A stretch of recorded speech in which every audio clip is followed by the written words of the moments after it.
Hello, everybody, and welcome to the PHLY Eagles podcast on a Friday afternoon, presented by Doodad Dental Group and the good folks at True Mark Financial Credit Union. Bo Wulf, Fran Duffy, Zach Berman coming at you on a walkthrough day for the Eagles, so we don't have practice to talk to you about. So we'll take a little bit of a step back. We're going to go position by position, the position battles at each position, and put our turkeys on the line, tell you where we think those things are going, and also we'll revisit this as camp goes on. So it'll be a little reflection of the way that camp is going. But we're going to start today, Zach, if you are able to tell us, what's the news? What's the deal with a potential new stadium here? What's going on? Yeah, so this one that was actually fan sourced, right? Fan season ticket holders received a message in their or an email in their inbox, and the team is stadium altogether. So that is the news there, and then the question is what exactly this will look like. Zach, I'm worried this is going to ruin your weekend.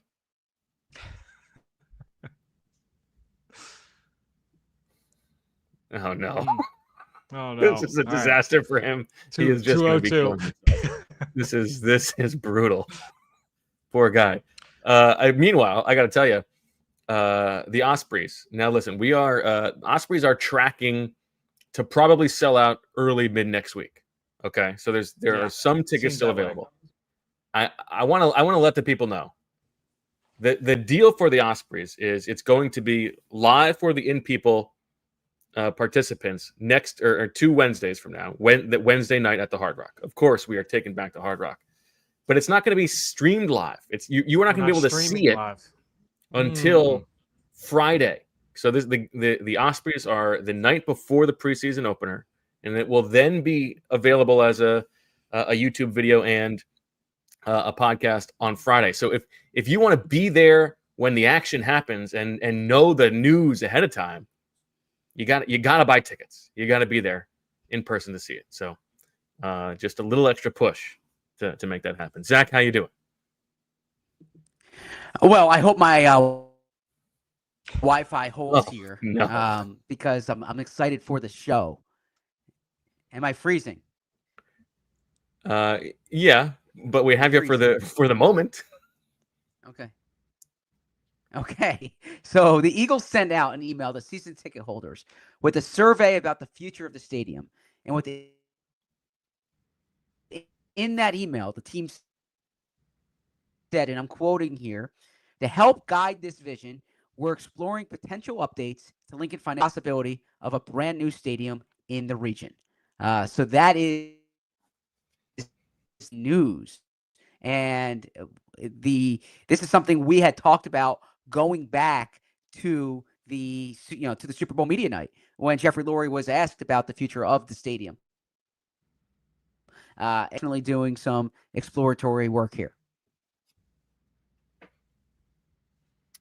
Yes, Fran, you know people in the building, obviously. Yeah. You were there as recently as a year ago. And we have heard Jeffrey Lurie talk about this. Jeffrey Lurie, as Zach references at the owners' meetings, talked about he would love to bring a Super Bowl to Philadelphia. He'd love to bring a Final Four, all of this stuff. He wants to bring these things, and those things aren't going to happen unless it is a new stadium and presumably a dome. My sense, I don't want to speak for the fans. You let us know in the chat because I am very curious about this. I don't think that for Eagles fans, the idea of bringing extra events to Philadelphia moves the needle at all. I think for Eagles fans, trading the snowball game for the potential to have a Final Four game that you're probably not going to be able to buy tickets to anyway is not the kind of deal that you would make. But I could be wrong. But I do think, from talking to people in the building, that this is not a done deal. This is them doing their due diligence. There is nothing set in stone. And they do want feedback. What about you, Fran? What is your interpretation? Yeah, and again, I want to start it off by saying, like, this is based off my sense, not necessarily like I haven't had conversations with anybody about this recently and was not a part of any like official conversations when I was with the team either. So like, this is all me kind of reading tea leaves and just my understanding of what the wants would be, the need, because at some point, look, I mean, the Linc opened in 2003, like, so it's an older stadium at this point. And while it's still a good like we're, by the time we get to the end of the contract, we're talking it'll be 30 years old by that point, just about 30 years old. So I think when you're looking at it, yes, I do think that ownership definitely would love to be able to have Super Bowls and Olympics and World Cups and all the big events. Bring everything to the city of Philadelphia. I think that's part of the legacy that Jeffrey Lurie would want to be able to leave, not just with the franchise, obviously. Established a great legacy there, but with the city of Philadelphia and being able to build those kind of moments out, I also think that being able to say, this is what this can do for the community of Philadelphia can help in terms of trying to get that stadium built and trying to get that into a situation where, I don't think that they want to move to, Westchester, right? Like, I think they would love to be able to build the stadium, in the vicinity that it's, I don't think that it's going to be like what the Sixers were. And Zach, correct me if I'm wrong. My sense is not that they would want to move this into Center City, move this elsewhere. I think they would love to be able to stay in that general area. Yeah, and you hit it on the head there, but to kind of build on that, I hate to say this isn't about the fans. Like, obviously, a big part of this is the fan experience, and stadiums have improved since 2003. We've talked about this on the show. But also, when you look at like the Eagles from a business perspective, okay, the NFL is a revenue sharing sport, okay, and so how else do you generate revenue if you're a team? Like, because the media money is all split up, right? Even like so what you can do, and this is kind of what's in vogue in the NFL, is you build the real estate around the stadium, right? And so you own you make your stadium a destination year round. And what you hear teams talk about often is what the Atlanta Braves have done. I haven't been there personally, but I've been reading these think pieces, if you will, about, it's called the Battery, right? And there's some other team, this is what the Rams are doing too. It's not just the stadium. They're building a whole village, if you will, around the stadium. So if you're in the Eagles, management, and you're thinking about the next 50 years of the franchise, right? Where's the additional revenue coming from? And additional revenue could potentially come from how you build out the property around your stadium. So using your stadium a year round, so other events, and obviously a dome of some capacity. It doesn't have to be a fixed dome, but having the ability to have a roof on the stadium just opens up those possibilities.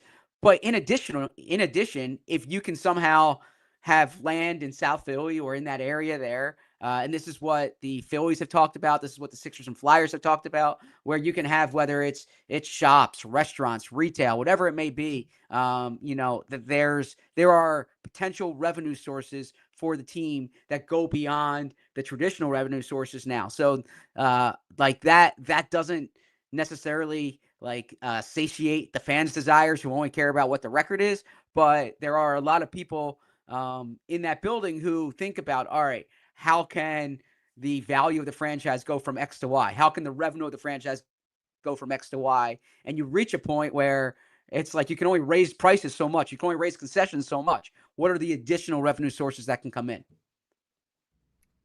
You are not wrong, Zach. You are right that is what they're thinking about. It is just depressing because it's not how can you generate revenue. It's how can you generate more revenue, extra revenue. Revenue. The Eagles are doing fine. They're making plenty of money. Yes. You know what I mean? And so just like everything else, okay, how can we make the richest people richer at the expense of the conveniences and quality of life for everybody else? And this is one way that they can do it. It sucks. I mean, now listen, it might, maybe they'll build a great new stadium and the prices won't raise a ton and it'll be fine. But unlikely. Yeah, I mean, I know another part of it in terms of the survey that went out had to do with what ticket prices would look like for season ticket members, the sales. And I remember when it was built, the personal seat licenses, that was a huge topic of discussion and a huge topic of debate, and rightfully so. Like the amount of money we're talking about for what those kinds of things would look like to secure the right to buy season tickets. That's what the PSLs are. That's going to be a hot button issue once again whenever this happens. No matter what where the stadium looks like, dome, no dome, like that's going to be another conversation again, and that's another one. Those numbers that are being thrown around, like that's not like an easy, that's not an easy to be able to shell out for most people. I also think there yeah, is, I remember talking to a. Go ahead. Yeah, I recall talking to a very, very high level NFL executive at one point. This was when I was at the Inquirer, and I was doing a story on like the ideal size of a stadium, right? And the person's answer was one seat fewer than the demand for tickets, right? The point being that as long as there's like someone willing to pay for those seats, then they're going to try to have the seats either be more expensive. So this is, yeah, I know this isn't what fans want to hear, but the franchises are in the business of making more money, not in like keeping their revenue flat. I do think that there is there is some plausible deniability here from the Eagles. This is not like, an announcement of plans. This is feedback. I'm sure it's also being run in conjunction with a third party, the way that these things work. So, it is for now just due diligence. We don't need to go storming the gates just yet, but it is a thing that really matters to Eagles fans. Rightfully so. Well, so let me ask you guys, is it the new stadium in general? Is it having a dome? What is it about the chance for a new, or the possibility of a rebuild or a renovation that angers fans? This is because I do think that it was where they can still have outdoor games. This is tough, Zach. We're not really hearing most of you. Okay. There goes. Yeah. So I think just he was trying to ask there, and it was like, what is the? And I don't. It was like, what is the big thing? What is the big hang-up for fans? Honestly, it's like all of it, right? I outside of the idea of like an improved in-stadium experience, like, yeah, there are some amenities that could be cool that other stadiums have worked in. I don't know that outweighs all of the negatives, the perceived negatives for fans. And I'm not saying perceived as in like they don't matter. I'm saying perceived like on the side of it, the way they view it, the consumer, like, yeah, I agree to your point. Most Eagles fans don't care about having a Super Bowl in Philadelphia. Most Eagles fans care about the World Cup coming to Philadelphia, and some of all the other factors that would come into play there. So I would say to Zach, like, almost all of it is what is the hang up for Eagles fans. Listen, there are ways in which it's not a bad thing for fans, right? If it is a new stadium that's got all kinds of cool amenities and it's better sightlines and it's also a better home field experience, like a home field advantage for the Eagles, like it's somehow louder or whatever it is, like that's a thing that will matter to Eagles fans. It is the expectation that with a new stadium comes the PSLs for season ticket holders that are going to cost a lot of money. That's an objection that I would imagine fans have. And I do think that like the going to a dome is something that fans of the team object to, but it doesn't have to be bad for fans. Yeah.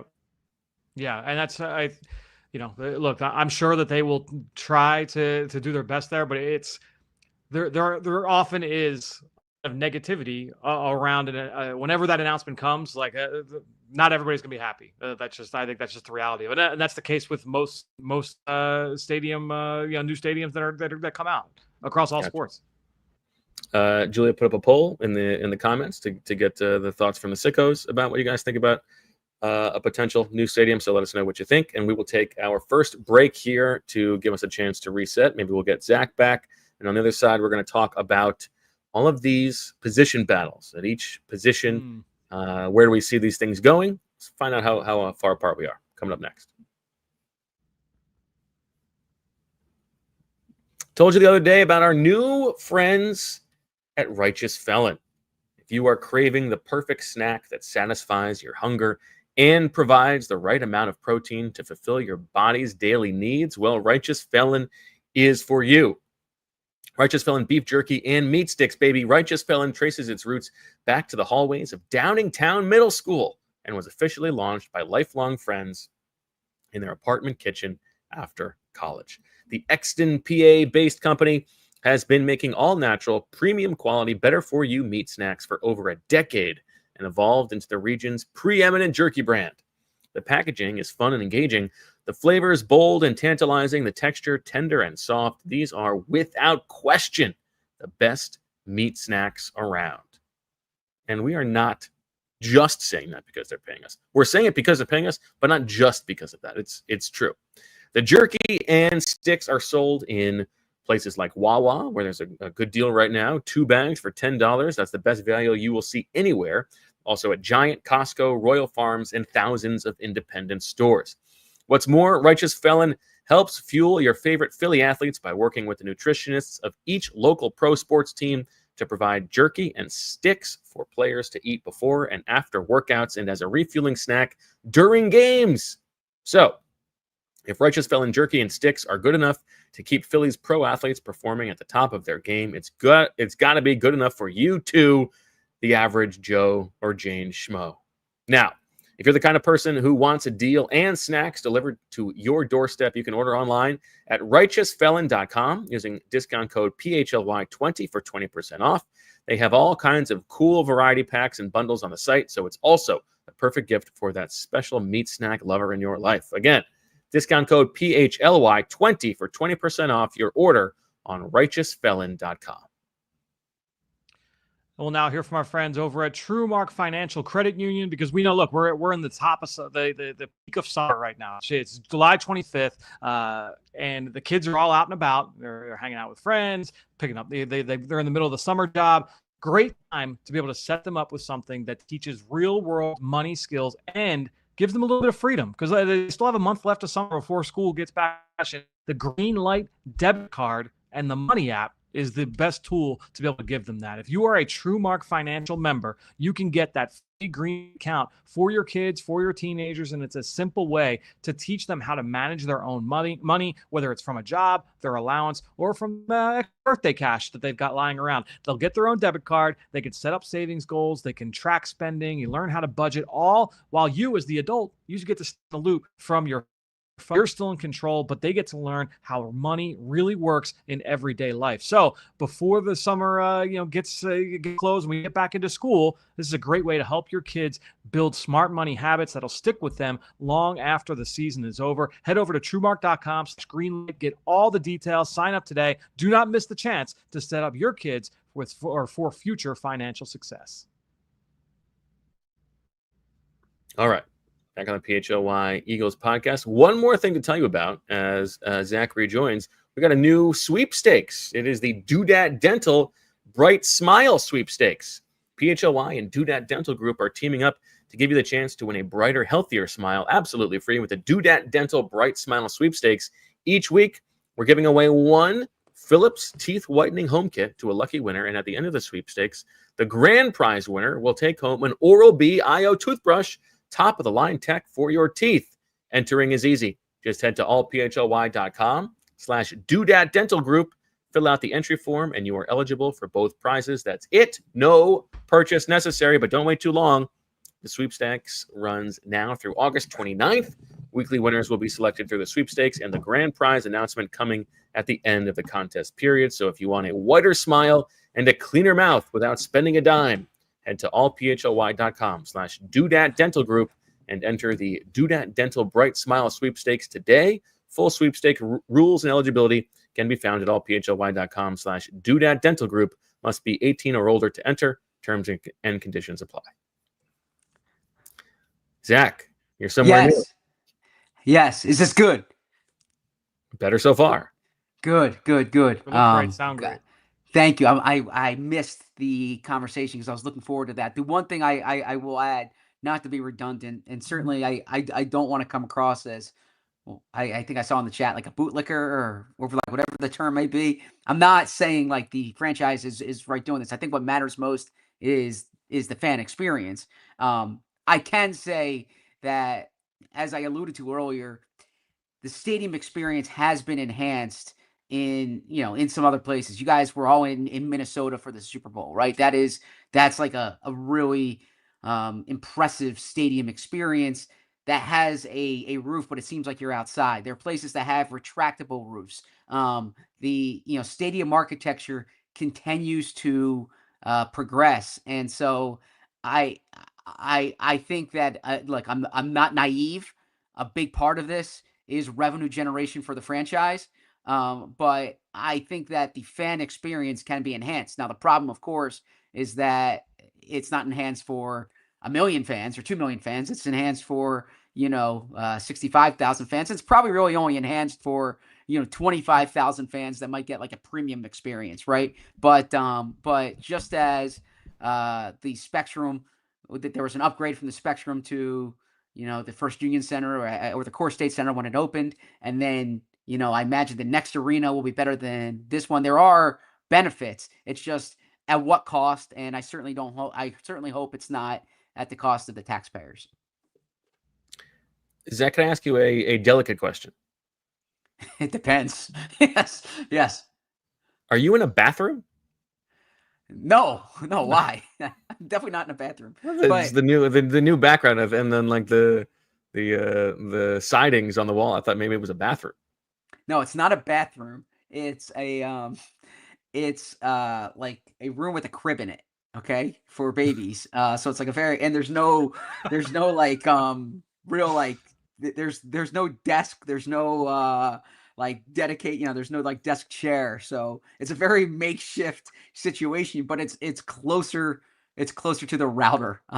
So, but there's a crib here. And fortunately, the baby that's in the crib is not down here right now. So, I'm able to use this. But yeah, if I need to change diapers, there's a setup right there for me. Yeah. All right. Good to know. Yeah.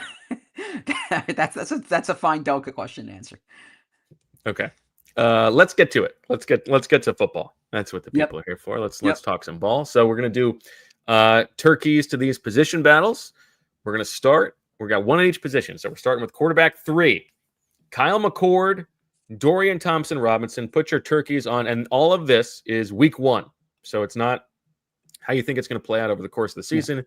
Who's going to get the most snaps. This is all how will the summer play out? How will these guys have their jobs week 1? And we will also continue to do this as camp goes on to sort of to track it. I'll go first here. I have already declared this. I'm going 100 Kyle McCord, 0 Dorian Thompson-Robinson. Fran?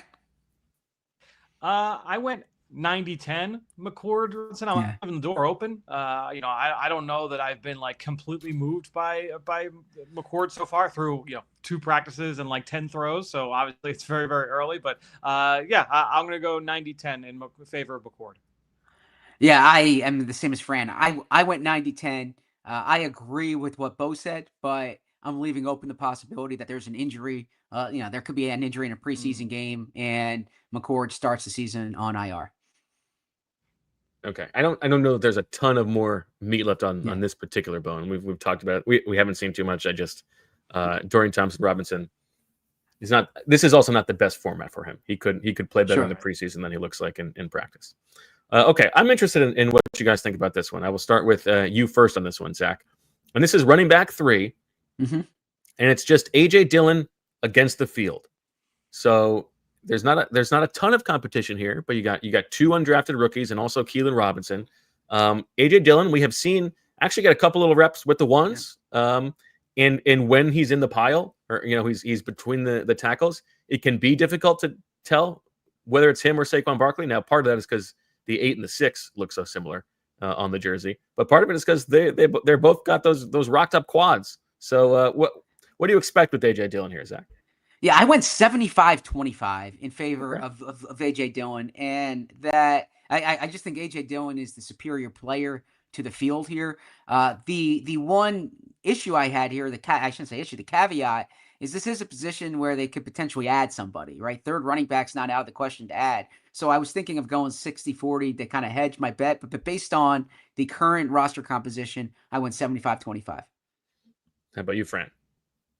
I went 55-45 in favor of Dillon. Okay. Just because obviously it's still early. He has looked fine in terms of like athletically out there running around. Like that looks good. I do, for a guy that's coming off the injury that he's coming off of, I would like to see him take some contact and like, how does that go? I think that's the one thing that's kind of like sticking in the back of my mind. I agree with Zach's point that they certainly could add at the position as well. And then you've got some young talent there that's still in the room. I think when you look at Keelan Robinson, you know that he's going to offer special teams value, or he should be able to offer some special teams value.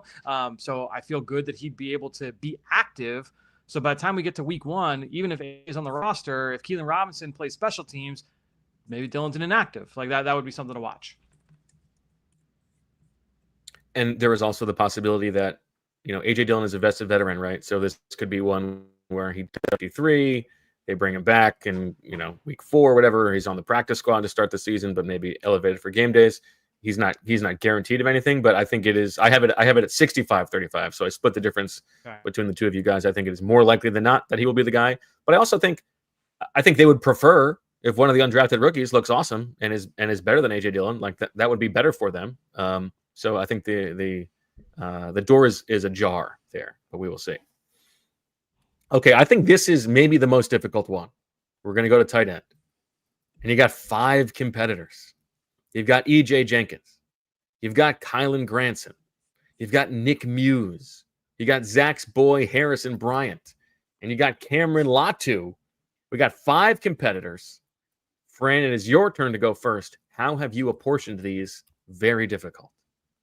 Yeah, I basically went down the middle here. I went 30 for Bryant. I went Granson. I went 30 for EJ. I went 8 for Nick Muse, and I left the door like squeaked open for Cameron Latu with two turkeys. Okay. So, I think this is a three-man race.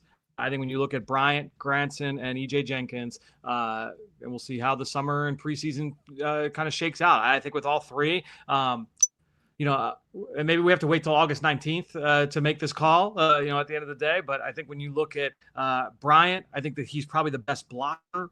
3. Jenkins is certainly the most tenured and should be most familiar with what Patullo is trying to do. He's got the most chemistry with the existing quarterbacks. And then I think Granson, maybe the most pass game upside in terms of like what, the way that he can be moved around the formation. So all 3 have some value, but how does it play out?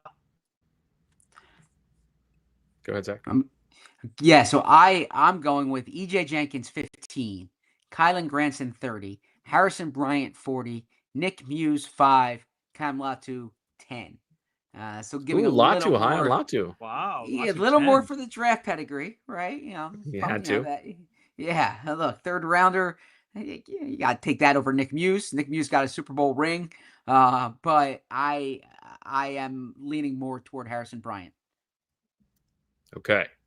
I have just barely changed it up a little bit here. I have Harrison Bryant at 28. I have EJ Jenkins at 26. I have Kylen Granson at 23. I have Nick Muse at 17 and Cameron Latu at 6. We didn't do the field here, and I think this is one where the field could also win out. I like EJ Jenkins. I do. He was the Bo Wulf Camp Rush last year, but I don't think that they would have signed all of these guys if they loved EJ Jenkins.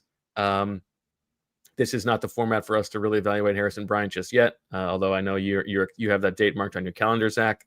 And Kylen Granson, just like snapshot first couple days, I have not been impressed. Sure. But as Fran said, on paper he has the most upside. And Nick Muse had a good spring.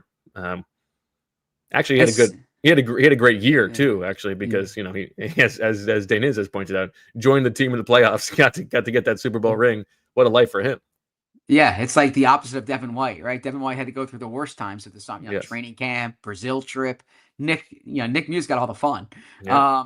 But when you said the field, are you referring to the chance that they could upgrade at tight end 3? That this could be someone from outside the building coming in? Yes. Meaning that somebody who gets cut from another team, or maybe they just bring back Jack Stoll, which is really the Eagles' way of doing things. But yeah, I think that is very much a possibility. Yeah, and you know, when you look at how he trades from past few years, the Albert O trade did occur on cutdown day, so they have sought tight end 3 help in the past. Man, I was going through the Ospreys nominations today, and I had totally forgotten that they put Alberto on IR at the start of last year and wasted a roster spot on it, and I just got angry all over again. What a waste! Yeah, it was so dumb. I was looking through our show on the roster cutdowns, and it was just. I was kind of comparing last year's numbers to this year's numbers. So I was going through like last summer's numbers, and I saw like the headline was like the Eagles like crazy decisions or like odd decisions on cutdown day. Yeah, Alberto was one of them. It's bizarre. Yeah. And then they cut him. Yeah. They didn't even, like, what was the point of that? Yeah. Although if Howie were watching, he would probably say, Bo, we did win the Super Bowl, right? So listen, you gotta be able to critique even the decisions when you win. I would hope that Howie regrets that. Yeah. Let's go to a wide receiver. Let's go to wide receiver 4 here. We've got 3 options. We've got Terrace Marshall, who has popped early and really based on 2 plays, but one in particular when he beat Kelee Ringo down the right side on the first day of practice. Johnny Wilson, who's the incumbent here, or the field. This could be Anaya Smith. This could be Avery Williams. This could be somebody from elsewhere. How do you have this one, Zach? Actually, I guess it's my turn to go first. Yep. I've got Johnny Wilson at 60, Terrace Marshall at 35, and the field at 15. I have Johnny Wilson at 40, Terrace Marshall at 30, the field at 30. Okay. So, now we're defining wide receiver 4 by the 4th most snaps in week 1. Yes. Okay. Yeah. I think Johnny Wilson being the incumbent, which really might end up being 2 snaps. Sure. But. Exactly. Johnny Wilson's being the incumbent helps. You know, we all remember Alan Walking on that video last year talking about him being unique, right? And he is unique in that regard. But Terrace Marshall is the he's someone who you heard. Now, AJ Brown was asked the question; it wasn't volunteered. But Terrace Marshall does have draft pedigree. That said, he has bounced around. The Eagles could have added him last year; they did not. I think Danny Gray is the player in the field who I would watch the most. But as we discussed throughout the summer, Anaya Smith there's a lot riding on Anaya Smith's summer. My Terrace Marshall number should be 25, not 35, as somebody in the chat points out. And I had an extra 10 points there. How about you, Fran? For me, I went Johnny Wilson 50, Terrace Marshall 30, and then the field 20. Anaya Smith and Avery Williams, because again, kind of going back to the running back conversation, there's a chance that Avery Williams, if he's gonna be active to play special teams, you go into a game with only 4 receivers active, something along those lines, that Avery Williams would be wide receiver 4 in that situation. So I do think that it's probably Johnny Wilson's job to lose just because of what he does as a blocker, especially knowing that the way that this team wants to be able to throw. Terrace Marshall, I don't know if he's offering special teams value. I don't know that he's the blocker that Wilson is, but if he has just a head and shoulders better summer than Wilson does, then maybe he sneaks on. But I think that it would need to be very clear that he would earn that he would have to earn that job. Can I give you one snapshot takeaway from the first 2 days of practice? Please. I have not been particularly impressed with the way that Avery Williams moves. I was expecting this guy to be like a dynamic athlete, he looks fine. I would agree with that. Nick Sirianni would disagree with you. Well, that was before Nick ever saw him practice. That's true. Nick he hasn't brought it up since. That's a good point, Bo. That's a good point. Yeah, Nick's like, hey, you sold me a bill of goods here. That's right. I said defense. Yeah, that's right. I thought I was getting Devin Hester. I didn't realize I was getting Avery Williams. Yeah. So, Julia has the results from the poll. And I think we can all appreciate the subtext here. No Dome 68 and Dome 31. So 2/3 saying no Dome. I'm actually surprised Dome is even that high. It's no intimate Dome. No intimate Dome. I bet there's college basketball fans in there who want a Final Four in Philly. Or people are answering a question that has nothing to do with the stadium. All right, let's go to right guard. HP comes out. No, that's just calling it like I see it. Right guard, we all know. Tyler Steen has gotten all the reps so far. It's only been 2 days. The options here, Tyler Steen, Kenyon Green, who hasn't practiced yet, Matt Pryor, who has been the second-team right guard, and the field. And I guess the field here, I mean, I don't know. Trevor Keegan, Brett Doth, Drew Kendall sliding over, Kendall Lamb going inside, Darian Kennard. These are unlikely for the field. It is your turn to go first, Zach. 75 for Steen, 15 for Green, 5 for Pryor, 5 for the field. Okay. Fran? We were so close, Zach. I went 75 Steen. I went 15 for Kenyon Green. I went 10 for Pryor and 0 for the field. I think it's one of those three guys. I think it's almost certainly Steen at this point, just going off vibes. And then Kenyon Green at 15. I went 85 for Steen, 10 for Pryor, only 5 for Kenyon Green, and 0 for the field. Here's my take. I think it is more likely that Kenyon Green is not on the Eagles than it is that he's the starting right guard. I was literally just about to ask that. So great mind, or I shouldn't say great minds think alike. Minds think alike here. Just minds. Just pedestrian minds. I didn't want to tout myself as a great mind. I consider you a great mind, Bo. But yeah, I happen to have that same feeling. Is that like the longer this Kenyon Green injury lingers, and then also you heard CJ Gardner-Johnson say, well, it was to Ryan Clark, I believe, that the Eagles told him they were going to trade him or cut him, right? So it was not as if like the Eagles were searching for, like, we need this compensation or else you're coming back. It's not like the Carson Wentz situation. Like it really seemed like they were drawing a line in the sand with CJ Gardner-Johnson. So Kenyon Green, it's almost like found money if you look at it from that perspective. I thought that was. I had the same reaction to that, Zach. It does recolor that a little bit, and it better explains why it is that he was buried as the third-team left guard, and he hasn't practiced yet so far. So we'll see where he is when he gets fully healthy. But yeah, I'm skeptical that he's going to rocket up the depth chart there. All right, last one on offense, and then we'll go to break before going over to the defensive side of the ball. Swing tackle, Kendall Lamb, the veteran. Darian Kennard, the holdover, who has never in his entire NFL career not won the Super Bowl, in the field. Fran, your turn to go first. I thought this one was the most difficult. It's an interesting one. Yeah. I went 35 Lamb, 35 Darian Kennard, and 30 for the field. Interesting. Who was the field in your mind? Tyler Steen, Matt Pryor, like I think there are guys on the team where it's like, okay, like they could potentially be the swing tackle. So, and then obviously they could be that somebody that's not here in the building. My guess is it would be more someone else. Probably Jack Driscoll. Already.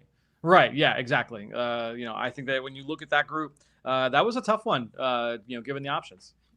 So I went, and this one is an important one where week one is the decider. Which is why I went Darian Kennard 45, Kendall Lamb 40, and 15 for the field. Because I think the whole reason for keeping Darian Kennard around last season was with the expectation that he would eventually take this job, that he could earn and be the swing tackle. Stout is invested in him. Stout decided to keep him around, so obviously he thinks enough about him. Kendall Lamb is a very good baseline to have to hope for Kennard to clear. And also Lamb is a vested veteran, so he could not be on the 53-man roster week one and still be kept around or come back, something like that. And the field, I think, for week one is a little bit less likely unless it is someone like Matt Pryor or even Tyler Steen that you mentioned, Fran. Yeah, I think similarly to Bo here. I went 50 for Kennard, 30 for Lamb, 20 for the field. And I was thinking the same logic as Bo. First off, cost controlled contract, but also I think Kennard was almost being, groomed to be the like Fred Johnson replacement, right? That player that you have in the building and eventually takes over as the swing tackle.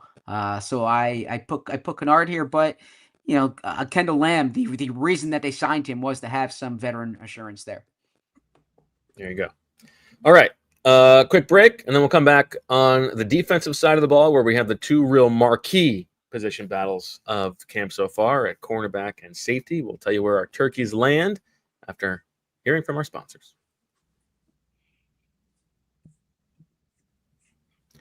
Hello Fresh. HelloFresh makes it easier to fit quick home-cooked meals into your schedule every week by curating delicious recipes right to your door, like panko-crusted chimichurri barramundi or sun-dried tomato grilled cheese sandos, as well as over 100 seasonal snacks, sides, and treats.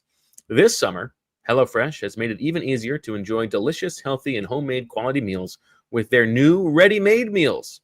These heat-and-go HelloFresh meals are chef-crafted, flavorful dishes ready in just 3 minutes, so you can dig in and go do summer right.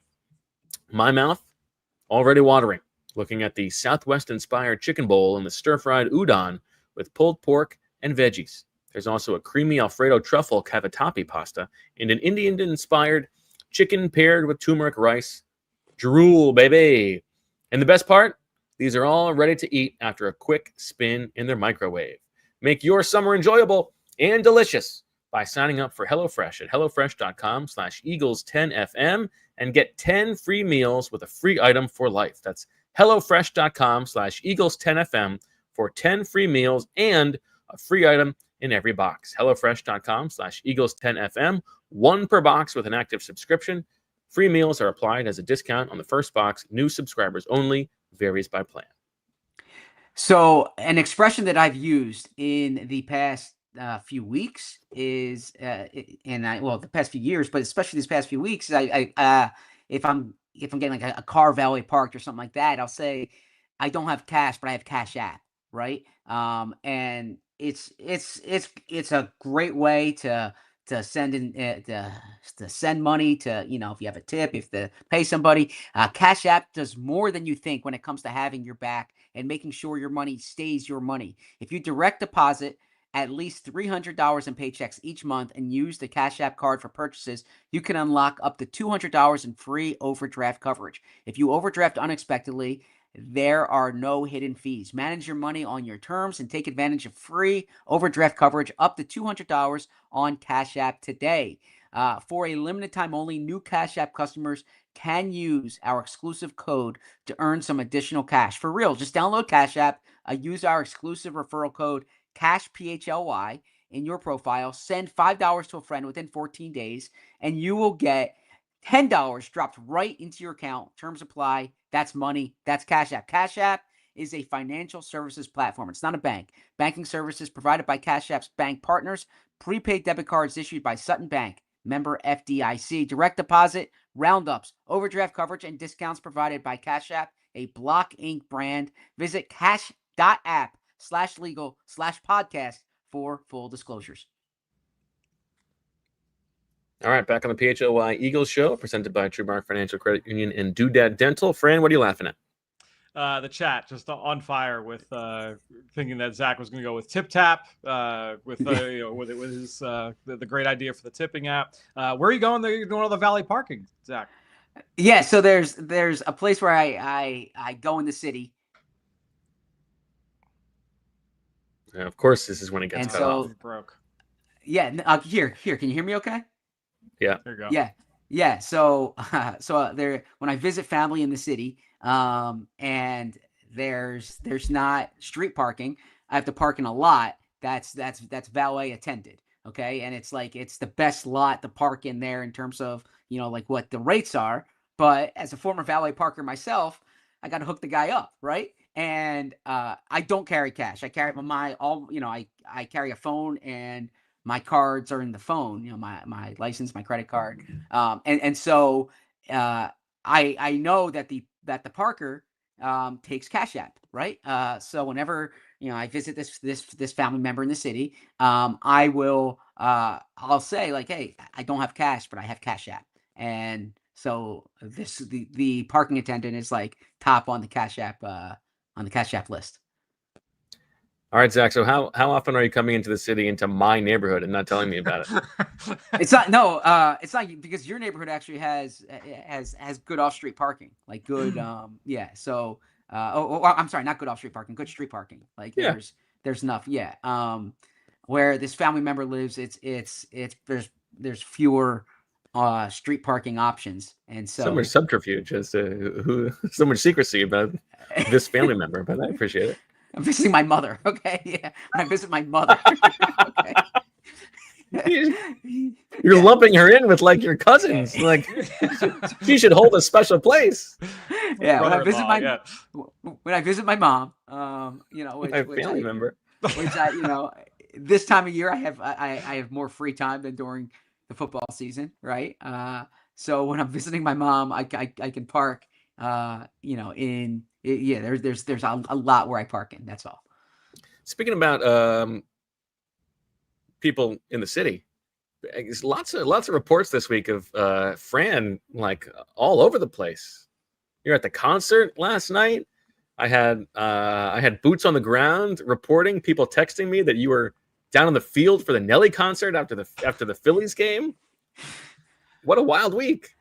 Yeah, I mean, look, try and sneak in as much as we can before football season starts. And I will say, okay, as far as the Nelly concert, so it was a free Nelly concert for everyone that's in attendance for the Phillies game on Tuesday night, and it was, if you have a ticket, you get to sit and you watch the concert. An extra $30, and you can go out in the field.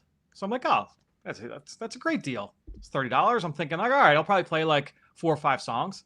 Dude, he was out there for like over an hour. It was great. Great, like some of the best $30 I've ever spent. Played like most of the hits. It was. Were you by yourself or were you with Meg? No, it was Meg and one of her friends. So the three of us went. It was a lot of fun. So we did that Tuesday, and then we took Francis to his first concert. We kept hyping it up as his first concert at the Man. They had the event with the Eagles and the Philly Orchestra last night, which was very fun. And Zach, can you name a Nelly song? No. He's probably knows from St. Louis. I know he's from St. Louis. I was actually at that game, and we didn't stay for the concert. And were you? Yeah. And my son asked me, Reed asked me, like, he said, why didn't we stay for the concert? And I said, do you know Nelly, Reed? And he said he would have liked to stay for the concert. It was past his bedtime, but. We didn't get out of there till late. We did not get home until it was like 12:30, 12:45. So it was nice. A later night. Yeah, and then 76 on the way home was 76 was a disaster. Yeah, 76 was a disaster. Yeah, 76 was one lane on the way home. Yes, it was tough. I thought you'd go 95. Me? Yeah. No, 76. No. Yeah. Oh, okay. Yeah. Always 76. Okay. All right. Let's talk defense. Defensive tackle. Defensive tackle 4 is where we're going here. So after Jalen Carter and Moro Ojomo and Jordan Davis, who's going to get the 4th most snaps week 1? The options: the 4th round pick Ty Robinson, Thomas Booker, Gabe Hall, and Byron Young. I go first this time. I'm going 55 on Ty Robinson, 36 on Thomas Booker, 5 on Gabe Hall, and 4 on Byron Young. Zach, you're next. I love the inexact 10 because all mine are increments of 5 and 10.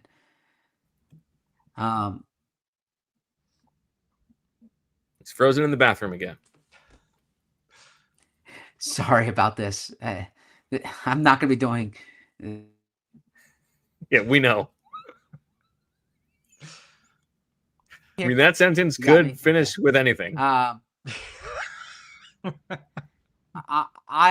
have Ty Robinson 70, Thomas Booker 20, Gabe Hall 5, Byron Young 5. Okay. Fran, how about you? I went Ty Robinson 40, Thomas Booker 40. Ooh, even. Yeah, even. I think that's going to be fascinating to watch. I do think that you can make a case either way there. I went Gabe Hall for 18, and I went Byron Young 2. I think that's the right difference between the two of them. I think Gabe Hall is much more likely than Byron Young. Yeah, I think so. But I'm with you that it's closer between Robinson and Booker, especially week 1. You might it might be the kind of thing where Booker gets the first shot and they want Robinson to come along. But Zach, you are very ready for this to be Mr. Robinson. Yeah, I think that's why Ty Robinson's here. As Fran and I discussed last week, that the reason you take a 24-year-old, 6-year player in the 4th round is for him to be a day 1 contributor. It's not for him to be a year 3 contributor. Fran, the chat wants to know what your shirt says. So it says, I keep all my dad jokes in a database. Database. Was that a Father's Day gift, or did you actively purchase that shirt? Sure as hell was. It was it was a good one. Oh, that was a super chat from Polar Jam. We wanted to know that. There you go. Thank you, Polar Jam. Thank you, Polar Jam. Now that is money well spent. Yes. I mean, poo on your $30 for Nelly. That's good spending money. All right, let's go to linebacker. Jihaad Campbell or Jeremiah Trotter Jr.? Who's going to be the starting linebacker opposite Zach Bond week 1? Zach Berman, it is your turn to go first. I have 80 on Jihaad Campbell, 20 on Jeremiah Trotter Jr. Wow. Any explanation that you'd like to give? So, sorry, I thought we were going through, and then I'll give the explanation. I think that the fact that Jihaad Campbell is already practicing, as we discussed on yesterday's show, I imagine he'll be interspersed with the first team in the next week or two, and I think he's here to play, and I think that the fact that he's healthy enough now, he'll be out there as a starter week 1. How about you, Fran? I went 65 Campbell, 35 Trotter. Interesting. Yeah, I think that, as I said yesterday, and I stand by, I think we're going to start to see him mixed in with the ones as camp progresses. I do want to caution against getting too ahead of myself, right? I want to make sure, all right, this is a guy that is still relatively new to the position, getting used to the league. That is a position where mental processing and keying diagnosed, all of that is extremely important. And I think that it stands to reason that it might take him a little. Maybe it's not week 1 that he's the second linebacker. Maybe it's week 3. Maybe it's week 4 where he becomes the starter. So I do think that they would love to be able to get him in there.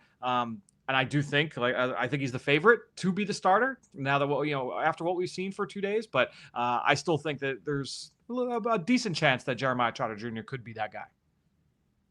I think that's very reasonable and very possible. And yet I have gone even more on the side of Jihaad Campbell than Zach did. I went 84-16 just because I think this is Vic helped with the pick. He's going to want him on the field.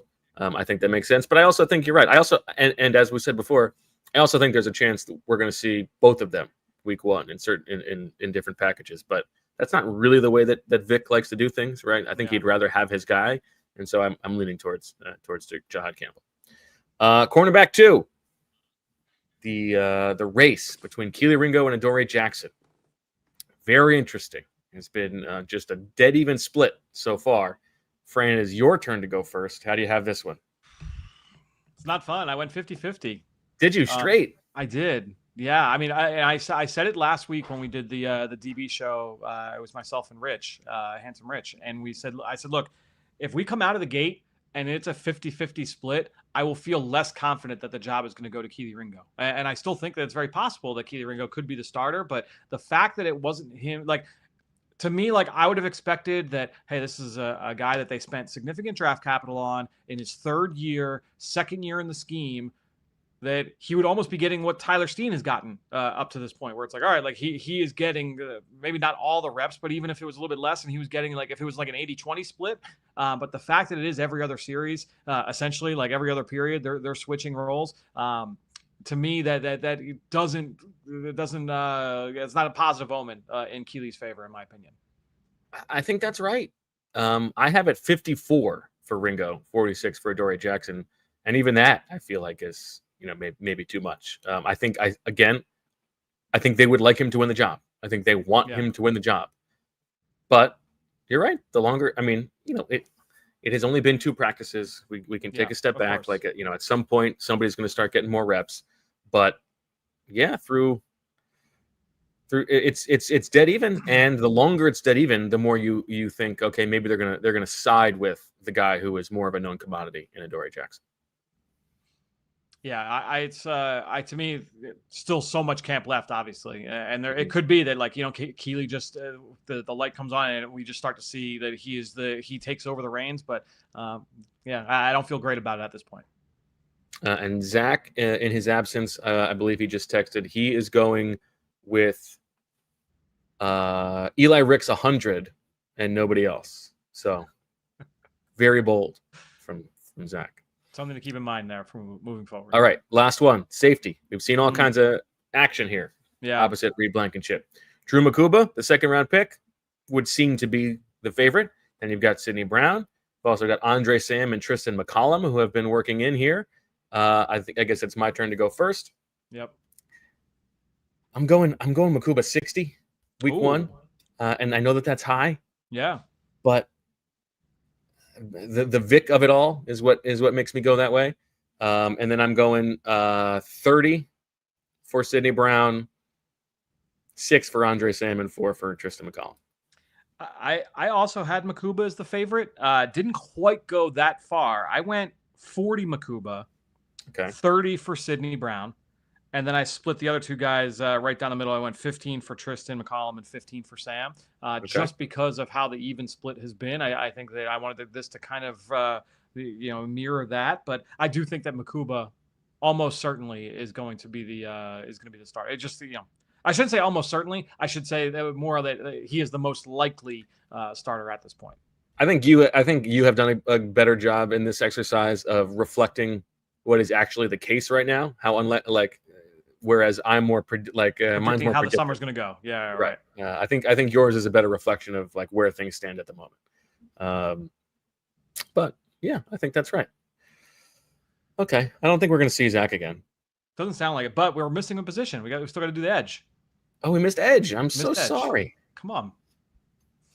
I didn't write this one down. Oh, all right. So edge 3. Do you want me to go through the 3. options? Yeah, give it to me. All right. So for third edge rusher, we have Azeez Ojulari, Josh Uche, Ogbonnia Okoronkwo, and the field. Okay. All right. So while you write yours down, I'll. Do you want me to reveal mine, or do you want to? You want yours? Well, why don't I do it first so that it's proof that I'm not reacting to yours. I'll tell you what. Now, week 1 is so close that it's hard to do this, but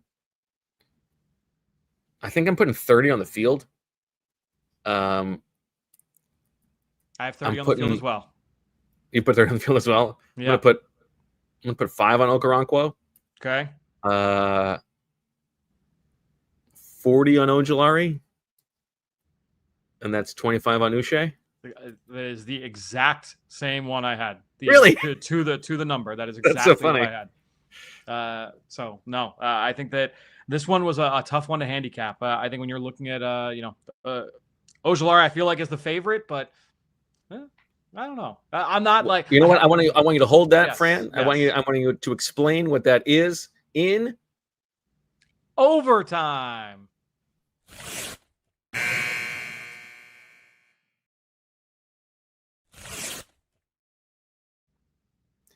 Now I'm a little bit proud of the moment we had yesterday on the sideline, Fran. A little bit proud. I'm a little bit proud of this moment.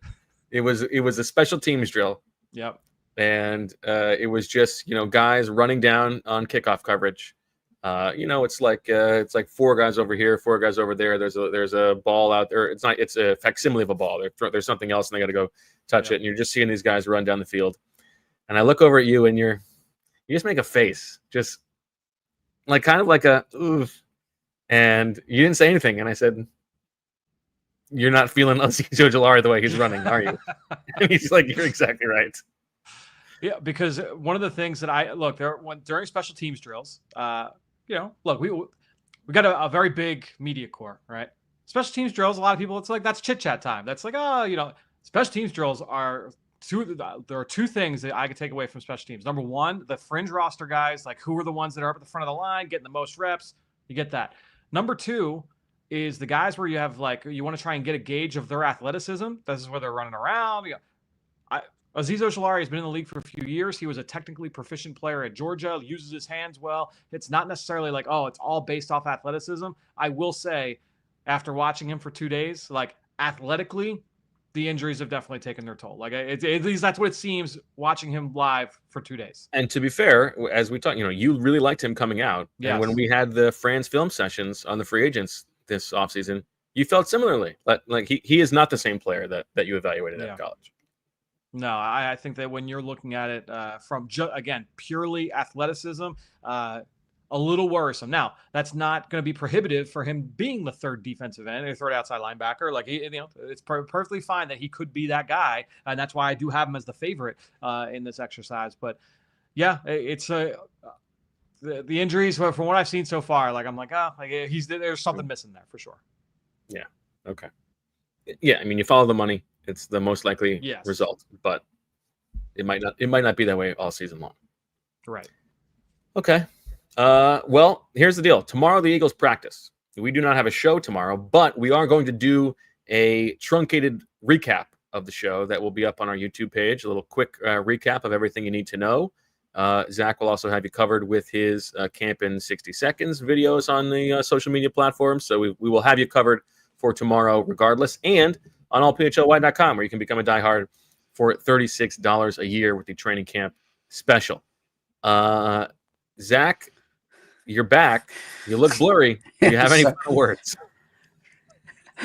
I apologize. I'm embarrassed by this today, but it'll be better when we're in studio on Monday.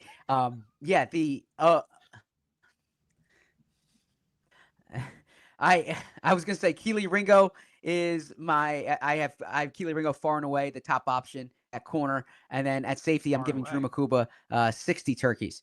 Whoa, far and away. Yeah, you had Eli Ricks with 100.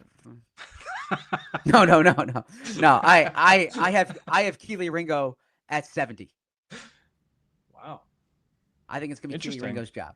Yeah, I think it's gonna be Kelee Ringo's job. What did you have on the edge, Zach? Yeah, so at the edge, because there's a lot of guys. I have Aziz Ojulari at 60. I have Josh Uche at 30, and then I have Agbo at 5 in the field at 5. Okay, we were a little bit more inviting of the possibility of the field winning that one out.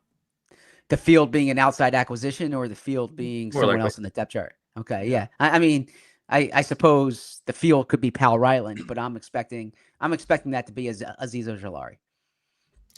Zach, I know, try not to beat yourself up too much over today's episode. I know that will be difficult for you. The people are making the joke that perhaps you have gone back to Brazil. Could you, just as a treat for everybody who stuck through this episode, could you pronounce the name of the drink that the people drink in Brazil for the sickos? A Caprina.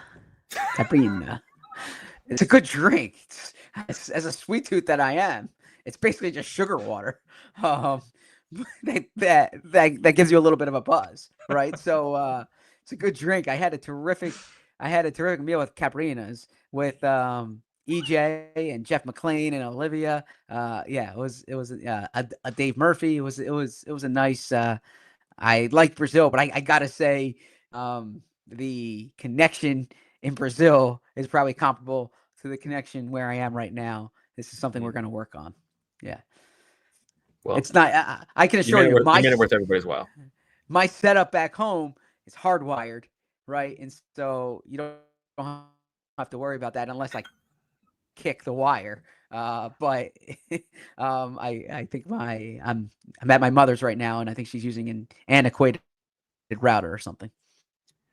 I'm so glad that you mentioned who she was, and you didn't just say you were out of family members. am now. All right. Well, I guess that's going to do it for this episode of the PHLY Eagles podcast. Again, Eagles return to practice tomorrow. We'll have you covered on our social media channels and on the YouTube channel and on allphly.com. And then we'll be back on Monday when we're hearing it could be Pats on Monday. So that'll be a big one. 4 practices next week to talk about. Lots of good stuff as training camp rolls on. Thank you to Julia for sticking with us throughout this episode. We will talk to you tomorrow, Saturday. Tomorrow is Saturday. We'll talk to you Monday too. That's all we got. Thanks to Do That Dental and True Mark Financial. And as always, we love you. We all silly like the mayor.